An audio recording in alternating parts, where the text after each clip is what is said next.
Hello అండి. అందరికీ నమస్తే. మీరెలా ఉన్నారు? నేనైతే చాలా బాగున్నాను. మీరు కూడా చాలా బాగున్నారని అనుకుంటున్నాను. ఎందుకంటే మీరు ఈ వీడియో చూస్తున్నారంటే చాలా బాగున్నారని. ఆఫ్‌కోర్స్ మీరు చాలా బాగుండాలి కూడా. అలాగే మీకు అందరికీ కూడా ఒక గొప్ప అంటే శుభవార్త అని చెప్పొచ్చు. లేదా మీకిష్టమైన ఒక మిఠాయి తింటే మీకెంత తియ్యటి మంచి మధురానుభూతి కలుగుతుందో అంతకంటే మధురానుభూతిని కలిగించేటువంటి వీడియో ఒకటి ఈరోజు మీ ముందుకొచ్చి తీసుకొచ్చానండి. ఈ వీడియోని మీరు స్కిప్ చేయకుండా కంప్లీట్‌గా చూసినట్టయితే వాహ్! వాహ్! భలే న్యూస్ తీసుకొచ్చావురా! అని మీరే అంటుంటారు. కాబట్టి వీడియోని స్కిప్ చేయకుండా మొత్తం చూసేసేయండి. మనం ఎక్కువ ఆలస్యం చేయకుండా ఆ మిఠాయి కబురేంటో మీకు వెంటనే చూపిస్తాను. పదండి వెళ్ళిపోదాం.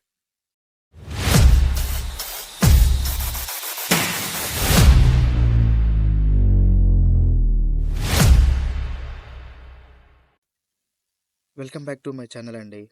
ఏంట్రా వీడు ఒకటే సోది చెప్తున్నాడు గానీ అసలు విషయం చెప్పట్లేదేంటి అని అనుకుంటున్నారా ఫ్రెండ్స్?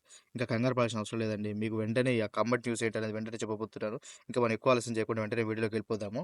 అయితే ఇక్కడ మీకు చెప్పబోయేటువంటి గుడ్ న్యూస్ ఏంటి అంటే, మన తెలంగాణ ప్రభుత్వం మనకు ఇప్పటివరకు 2019 నుండి ఇప్పటివరకు అప్లై చేసుకొని పెండింగ్ ఉన్నటువంటి ప్రతి ఒక్క కార్డ్‌ని కూడా జారీ చేయడానికి గ్రీన్ సిగ్నల్ ఇచ్చేసిందండి. అంటే అనుమతి జారీ చేసేసింది. ఇంక మనకు 15 తర్వాత ఏ రోజునైనా గానీ మీకు కొత్త కార్డ్‌లు వచ్చే అవకాశం ఉంది. మీరు కొత్త కార్డ్‌లోని అంటే వచ్చినా లేదా తెలుసుకోవడం ఎలా అనేది మీ గతంలోనే ఆల్రెడీ ఒక వీడియో చేశాను. మీరక్కడ చూసినట్టయితే గనుక మీకు కంప్లీట్ వీడియో అనేది అక్కడ దొరుకుతుంది. మీరు మీ యొక్క అప్లికేషన్ పోగొట్టుకున్నట్టయితే ఎలా చేసుకోవాలి? మీ యొక్క రేషన్ కార్డ్ అప్లికేషన్ పోగొట్టుకున్నా గానీ మీరు మీ డీటెయిల్స్ అనేది తెలుసుకోవాలన్నా గూడా గతంలో నేను ఆల్రెడీ వీడియోస్ చేశానండి. అవన్నీ మీరు చూసినట్టయితే మీకెంతో హెల్ప్‌ఫుల్ ఉంటుంది. మీరు మీ సేవలోకెళ్ళాల్సిన అవసరం లేదు. ఎలాంటి ఇబ్బందులు పడాల్సిన అవసరం లేదు. దానికోసం అని చెప్పేసి ప్రత్యేకంగా డబ్బులు ఖర్చు పెట్టుకోవాల్సిన అవసరం లేదు. సో, ఇప్పుడు నేను చెప్పబోయేటువంటి తీపి కబురు ఏంటి అంటే, మీరు ఏ క్షణానైనా సరే మీకు మీ కొత్త కార్డులు రావచ్చు. మీకు తెలంగాణ ప్రభుత్వం ఇచ్చేటువంటి పథకాలన్నిటికి గూడా ఇక మీరు కూడా అర్హులేనండి. అయితే వీటితో పాటు మీకింక కొన్ని తెలంగాణ ప్రభుత్వం అనేది కొత్త కొత్త నియమాలనేవి విధించింది. ఆ నియమాలు ఏంటి అనేది మనం ఈరోజు ఈ వీడియోలో తెలుసుకుందాం. అది తెలుసుకోకుండా పోయినట్టయితే గనుక మీరు ఒకవేళ కొత్తగా అప్లై చేసుకోవాలనుకున్నా గానీ, మీ కార్డ్‌లో ఆల్రెడీ ఉన్నటువంటి గానీ, మీరు ఈకేవైసీకి థంబేయకున్నా గానీ, ఇలాంటి అన్నిటి కారణాల వల్ల మీకు మీ కార్డ్ అనేది రిజెక్ట్ అవ్వొచ్చని చెప్పి ఒక డిస్కషన్ అయితే జరుగుతుందండి. ఆ డిస్కషన్‌లో ఉన్నటువంటి నియమాలేంటి, దాంట్లో ఉన్నటువంటి పాయింట్‌లేంటి అనేది ఈరోజు మనం ఇన్ డీటెయిల్‌గా తెలుసుకుందాము. ఇంకెందుకు ఆలస్యం అండి పదండి చూద్దాం. ఇక్కడ చూసారు గదా! కొత్తగా పెళ్ళైన వారు వేరే చోట అంటే మీరు మీ ఫ్యామిలీలో గతంలో పెళ్లి కాకముందు వరకు మీరు మీ ఫ్యామిలీతో కలిసే ఉంటారు. అలాంటి వాళ్ళు మీ ఫ్యామిలీతో నుండి విడిపోయి మీకు సెపరేట్ కార్డ్ కావాల్సి ఉంటుంది కాబట్టి, మీరు మీ ఫ్యామిలీలో మీ పేరు గాని, మీ వివరాలు గాని ఏమాత్రం కూడా మీ కార్డ్ అంటే మీ పేరు గాని, యూనిట్స్ గాని ఇలాంటివి కూడా మీరు పాత కార్డ్‌లో ఉండకుండా చూసుకోవాలండి. అలా ఉన్నట్లయితే గాని మీకు కార్డ్ ఉండదని చెప్పేసి చెప్తున్నారు. ఇంకా రెండో విషయం ఏంటంటే, ఇప్పటి వరకు మీ ఉన్నటువంటి కార్డ్‌లలో ఎవరైనా ప్రభుత్వ ఉద్యోగులు ఉన్నట్లయితే గనక, వెంటనే వాళ్ళని మీ కార్డ్ నుంచి తొలగించుకోగలుగుతామండి. రెండవది ఇప్పుడు అప్లై చేసుకునే వాళ్ళు కూడా ప్రభుత్వ ఉద్యోగులు అయి ఉండకూడదు అని అంటున్నారు. ఇది కూడా ఒక కారణం అండి. ఇంకా మూడో విషయానికొచ్చేసరికి, మీకు ఇది చాలా ఇంపార్టెంట్ అండి. మీకు ఎక్కడ గాని, ఏ విధమైనటువంటి లోన్‌లు గాని మీరు ట్రాక్టర్ గాని, ఫోర్ వీలర్ గాని తీసుకొని ఉండకూడదు. అంటే 4 చక్రాల వాహనాలు కలిగున్న వాళ్ళకు ఇవ్వడానికి వీల్లేదు అని చెప్పేసి ఒక కారణం ఉందండి. అయితే మీకు 4 చక్రాల వాహనాలు ఉన్నాయా లేదా అనేది సెకండరీ.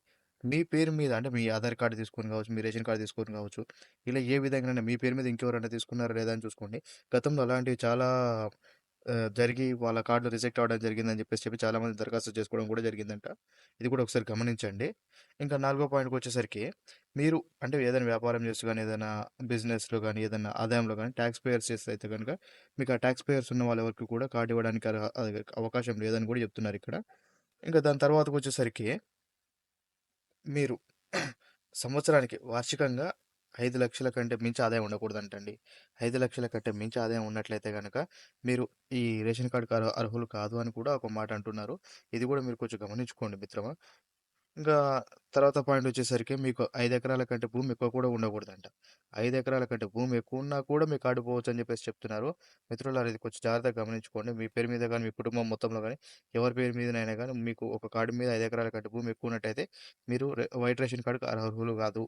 ఇంకా ఆ తర్వాతొచ్చేసరికి మీరు ఏ ప్రభుత్వం నుంచి వచ్చినటువంటి లోన్స్ గాని, ఏదైనా బిజినెస్ కోసం అని చెప్పేసి గాని, ఏదైనా తీసుకున్న వాహనాల కోసం అని చెప్పేసి లోన్స్ తీసుకున్నా, ఆ లోన్స్ మీ పేరు మీద తీసుకుంటున్నారా ఏదనేది కూడా కొంచెం గమనించుకోండి.